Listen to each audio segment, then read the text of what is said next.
In a charged GB News studio, sparks flew as Lord Bailey, Chloe Dobbs, and Matthew Leza clashed in what became a fiery, blistering showdown. The trigger?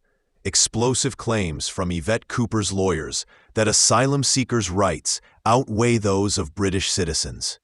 What followed was a storm of accusations, lies, hypocrisy, deceit, each guest battling to expose the other's weakness. Voices rose, tempers flared, and then came a breathtaking finale that left the studio in stunned silence. Watch the full confrontation now and subscribe to our channel for more unmissable political showdowns. Did you know over 95% of our viewers aren't subscribed? Subscribing is free and helps us create more great content. Hit subscribe now and join our community. Means that she has to find them somewhere to go. What about just outright incompetence? Yeah, but none of...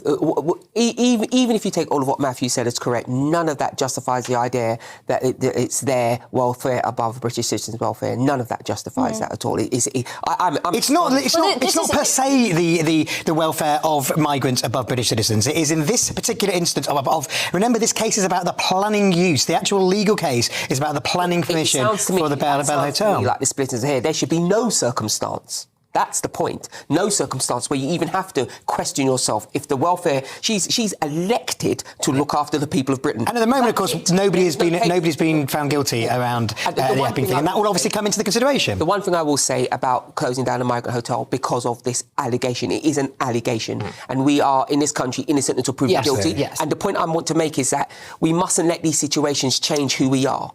And our rules say innocent until proven guilty. If there's a question to answer, let's answer it, but let's see what the police come up with. I do hear that, but there is the other aspect to this, which is downright incompetence, which is that the Home Office did not challenge or make any representation about this hearing when it was in the High Court. So when they had the opportunity to do it, they did it. It was when both sides had made their case and they found out that the judge had reached a verdict, and then all of a sudden the Home Secretary decided to get involved. And her lawyers have stood up, again, in full view of the British press and the British public today, and basically said the reason we didn't do that was because it was August, and we're very sorry.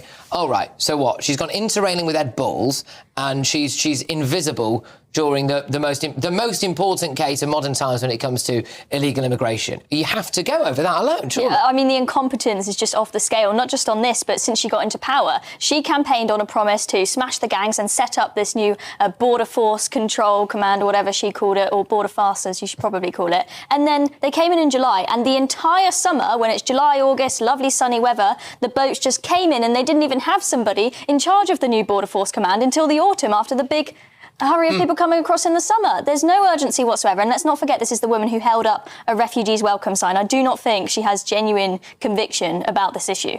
I just want to ask you... Well, genuine refugees are and should be welcome. I just want to... The problem is, again, I've said it from the very, we've conflated refugees with economic migrants. Yeah.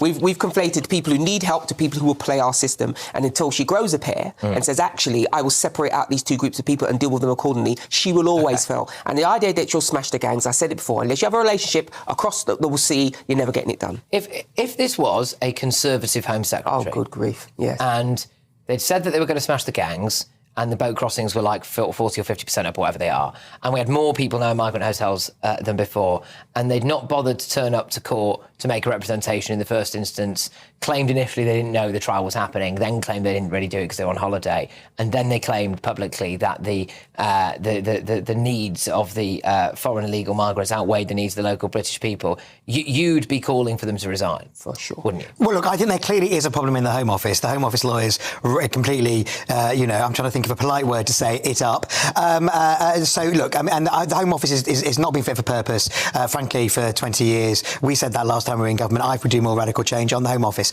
In terms of Yvette having a holiday, all politicians, all human beings are allowed a holiday. Even those sitting on these sofas do. And clearly, Angela Eagles, the migration minister, she's a very experienced politician. From the political point of view, there's always been somebody in charge. Clearly, the law is messed up. Labour, but you're right. I mean, Labour will be judged on its promise. If those numbers haven't gone right down by the time of the next election, my party's going to be in real trouble. There's no doubt about that. If those hotels are not closed, then they will be judged on that. I do wonder, sorry guys, can we just bring up that Telegraph headline that I had in my monologue there at the start, just before we go on to a slightly different aspect of this, which is one of the judges that's involved in this case. But don't forget to like, comment, and subscribe to Next UK, your go-to for real stories and sharp analysis.